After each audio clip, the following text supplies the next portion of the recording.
Assalamualaikum warahmatullahi wabarakatuh. Sobat Warriors, apa kabar?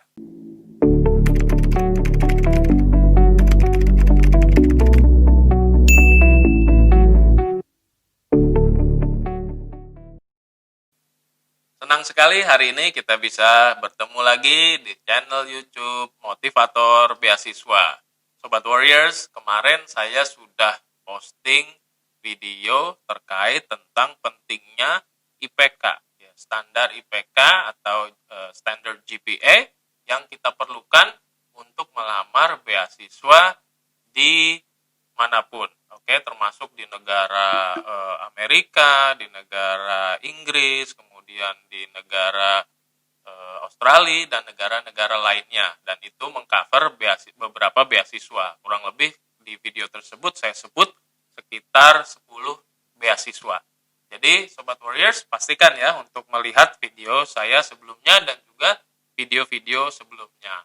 Sekarang kita akan lanjutkan terkait persiapan kita step by step dalam usaha kita meraih mimpi untuk studi di luar negeri. Sobat Warriors, sekali lagi saya mau ingatkan apakah sudah melihat video-video saya yang sebelumnya terkait dengan strategies and competencies in winning an overseas scholarship. Di situ saya jelaskan ada 3 konsep ya, 3 konsep utama, yaitu yang pertama adalah developing personal qualifications. Hari ini kita akan bahas salah satu item yang terdapat di dalam developing personal qualifications, yaitu terkait dengan language proficiency. Ya, atau yang paling sering dipakai adalah tentunya bahasa Inggris. Sebelum saya jelaskan berbagai macam persyaratan bahasa yang diminta oleh para pemberi beasiswa, saya akan ceritakan dulu nih perjalanan saya dalam usaha saya meningkatkan kemampuan bahasa. Dulu waktu itu saya kuliah di jurusan pendidikan bahasa Inggris waktu S1. Sehingga ya cukuplah saya sudah memiliki modal terkait dengan kemampuan bahasa Inggris. Namun kuliah di jurusan pendidikan bahasa Inggris tersebut menurut saya masih harus ditambah dengan kursus di tempat lain. Waktu itu saya menyelesaikan juga pada saat yang bersamaan kursus bahasa Inggris di beberapa lembaga kursus. Ya, hingga mulai dari tahap awal hingga tahap akhir. Saya menamatkan beberapa kursus lengkap. Sehingga itu sangat menambah kemampuan berbahasa Inggris saya. Waktu itu saya sudah menyelesaikan pendidikan S1 saya dan mulai berjuang, Sobat Warriors, untuk mendapatkan beasiswa. Ya, saking seriusnya saya yang waktu itu sudah memiliki kemampuan bahasa Inggris, ya cukuplah tetap berusaha untuk meningkatkan kembali kemampuan bahasa Inggris saya. Waktu itu sekitar tahun 2005 ya. Tahun 2005 waktu itu saya pertama kali melamar beasiswa Australian Development Scholarship. Ya, saya belum memiliki sertifikat bahasa yang cukup pada saat itu. Namun tahu bahwa Australian Development Scholarship itu membutuhkan salah satunya adalah sertifikat IELTS. Tadi seperti yang sudah saya sampaikan ya, walaupun bahasa Inggris saya yang gak jelek-jelek banget, tapi tetap saya merasa penting untuk meningkatkan kemampuan bahasa Inggris tersebut. Akhirnya pada saat itu saya memberanikan diri untuk mengambil kursus persiapan bahasa Inggris, ya khususnya IELTS, Sobat Warriors. Waktu itu biayanya tidak murah ya, waktu itu biayanya kurang lebih sekitar 2,5 juta ya, sebuah jumlah yang waktu itu sangat fantastis di tahun 2005. Apalagi mengingat waktu itu saya sudah menikah dan belum terlalu memiliki pekerjaan yang stabil lah istilahnya. Uang 2,5 juta tersebut bagi saya waktu itu lumayan besar, ya sangat besar. Ditambah lagi sesudah saya mengikuti kursus tersebut, saya melanjutkan dengan mengikuti tes IELTS-nya.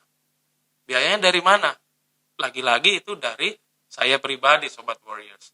Jadi kurang lebih total saya menghabiskan uang ya, atau spend some money around 5 million, ya sekitar 5 juta rupiah untuk meningkatkan kemampuan bahasa Inggris saya. Namun saya yakin bahwa investasi tersebut, uang yang sudah saya keluarkan tersebut, saya yakin bahwa suatu saat akan kembali dengan hasil yang sangat berlipat ganda. Jadi ini mungkin moral story-nya buat para sobat warriors bahwa usaha ini harus dilakukan secara keras, ya, dan kita juga harus mengeluarkan segala apa daya, kemudian tenaga, waktu, kalau perlu uang, ya, untuk bisa meraih mimpi kita studi di luar negeri. Jadi sobat warriors, kalau saat ini kemampuan bahasa Inggrisnya kurang mencukupi, ya, atau belum memenuhi standar yang diminta oleh penerima beasiswa atau pemberi beasiswa, sobat warriors, masih ada waktu untuk meningkatkan kemampuan bahasa Inggrisnya, ya, supaya nanti ketika melamar beasiswa itu sudah cukup persyaratan yang diminta oleh para pemberi beasiswa. Sobat warriors, jangan berkecil hati. Kemampuan bahasa atau kemampuan bahasa Inggris itu bukan sesuatu yang tidak bisa ditingkatkan, ya, tergantung dari usaha yang kita lakukan, ya. Semua itu sangat berpengaruh, ya, terhadap usaha yang kita lakukan. Seberapa keras kita berusaha itu akan menunjukkan seberapa hasil yang akan kita dapatkan. Contoh sederhana aja terkait dengan tes IELTS, ya, kemampuan berbahasa Inggris melalui tes IELTS.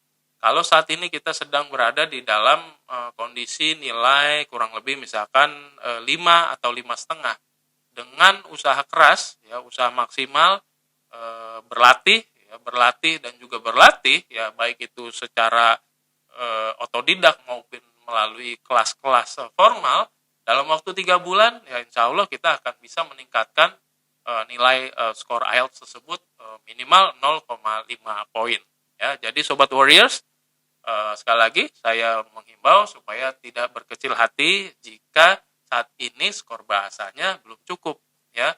Jadi semua orang masih terus punya kesempatan untuk berusaha dan juga meningkatkan kemampuan bahasa Inggrisnya. Ya, oke, sobat warriors. Sekarang kita akan lanjutkan, ya. Seperti di video saya yang sebelumnya, saya sebutkan beberapa syarat yang diminta oleh pemberi beasiswa terkait dengan IPK. Nah, sekarang saya akan jelaskan juga terkait beberapa persyaratan bahasa yang diwajibkan oleh para pemberi beasiswa. Ya, yang pertama kita lihat beasiswa 5.000 doktor Kementerian Agama. Ya, untuk beasiswa ini ada beberapa jenis tes bahasa Inggris yang bisa diterima oleh beasiswa tersebut. Yang pertama yaitu sertifikat TOEFL ITP besarnya 500. Kemudian ada TOEFL IBT, ya, besarnya minimal 61. Kemudian TOEFL CBT, ya, Computer Based Test, ini minimal nilainya 173, ya, atau TOEIC, ya, sobat warriors tahu, ya, TOEIC Test of English for International Communication. Ya, untuk TOEIC ini persyaratannya adalah minimal 700. Ya, tes bahasa Inggris berikutnya yang diterima oleh beasiswa 5.000 doktor Kementerian Agama adalah PTE, ya, atau Pearson Test of English. Nilai minimalnya adalah 38. Dan yang terakhir, salah satu sertifikat yang diterima juga, ya, yang paling sering diterima oleh para pemberi beasiswa adalah tentunya sertifikat IELTS. Ya, untuk penerima beasiswa 5.000 doktor, syarat awal yang diminta IELTS-nya adalah 5, sobat warriors. Oke, kemudian kita lanjutkan dengan beasiswa berikutnya yaitu Australian Awards Scholarship.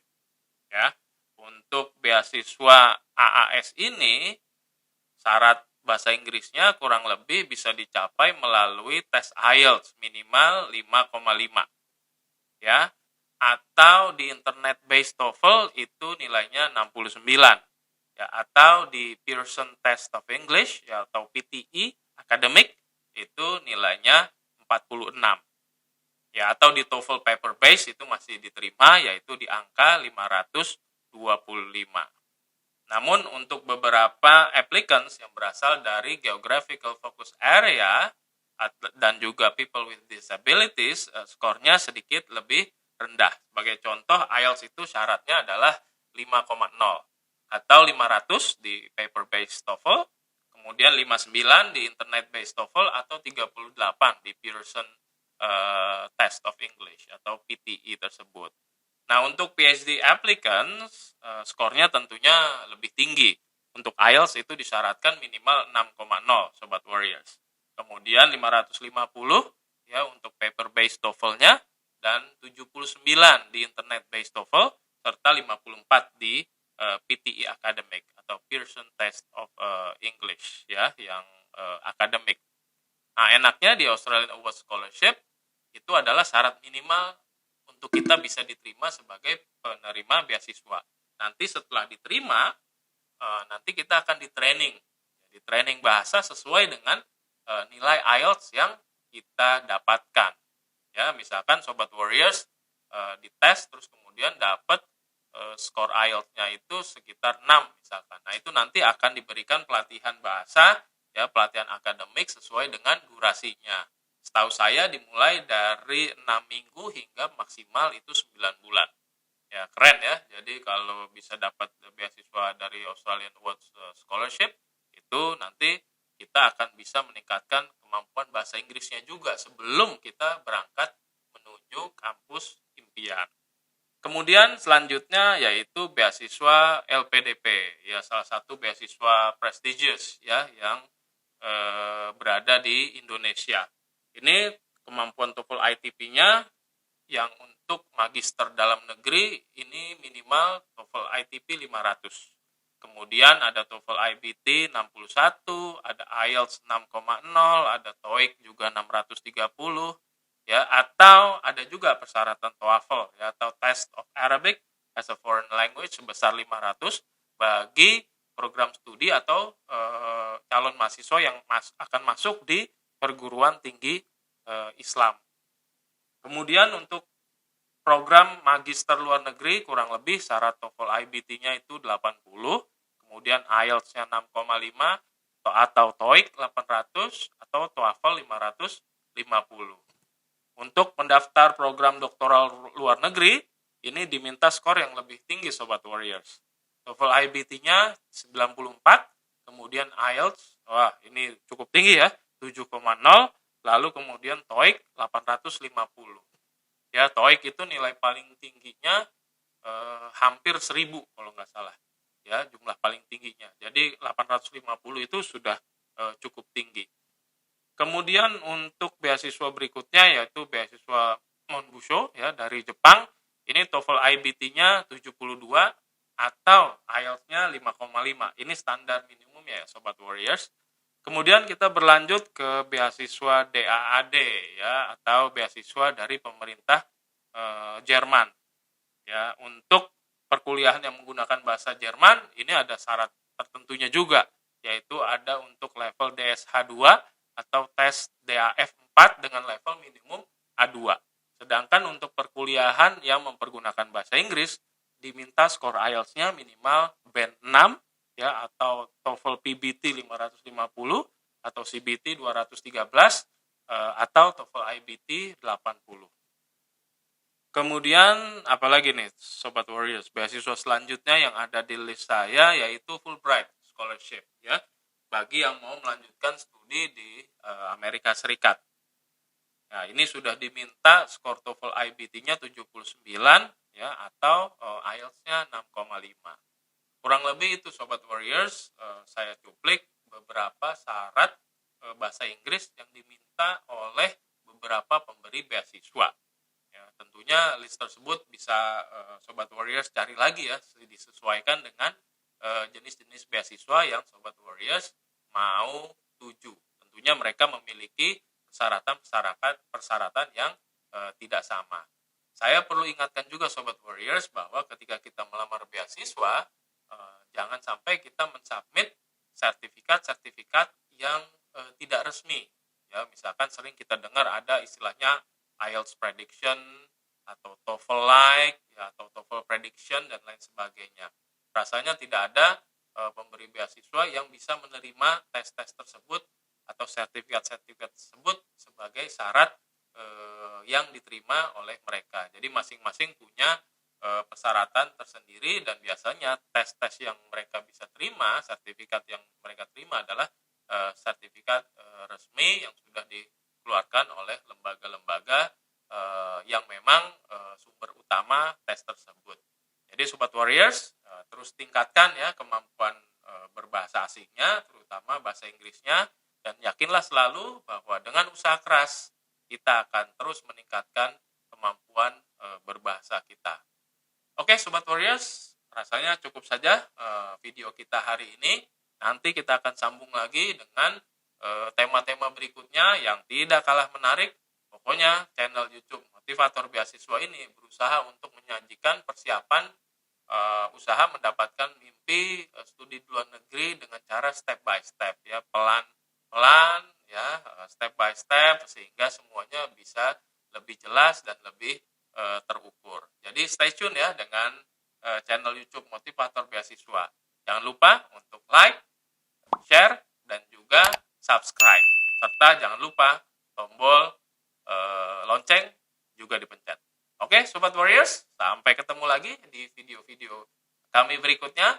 Assalamualaikum warahmatullahi wabarakatuh.